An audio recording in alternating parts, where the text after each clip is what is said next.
चलिए 2026 के केंद्रीय बजट पर एक नजर डालते हैं।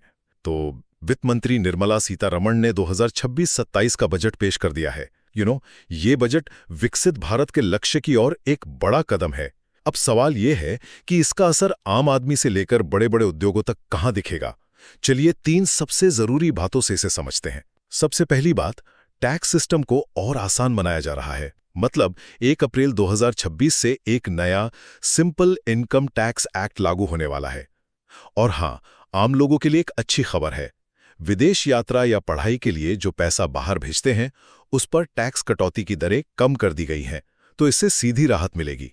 दूसरी बात, और ये काफी इंटरेस्टिंग है, सरकार अब फ्यूचर इंडस्ट्रीज पर बड़ा दांव लगा रही है, जैसे बायोफार्मा शक्ति और सेमीकंडक्टर मिशन 2.0। इन सब में भारी इन्वेस्टमेंट हो रहा है। इसके साथ ही गेमिंग और एनिमेशन, जिसे ऑरेंज इकोनॉमी भी कहते हैं, उस पर भी फोकस है। क्यों? क्योंकि ये सेक्टर कम लागत में बहुत सारे युवाओं को नौकरी दे सकता है। और आखिर में इंफ्रास्ट्रक्चर, सरकार इस पर अब तक का सबसे बड़ा खर्च कर रही है, पूरे 12.5 लाख करोड़ रुपए। तो सवाल ये है कि इस पैसे का होगा क्या? इससे बनेंगे नए फ्रेट कॉरिडोर, वाटरवेज और 7 नए हाई स्पीड रेल कॉरिडोर। सोचिए, ये देश की कनेक्टिविटी को पूरी तरह से बदल कर रख देंगे।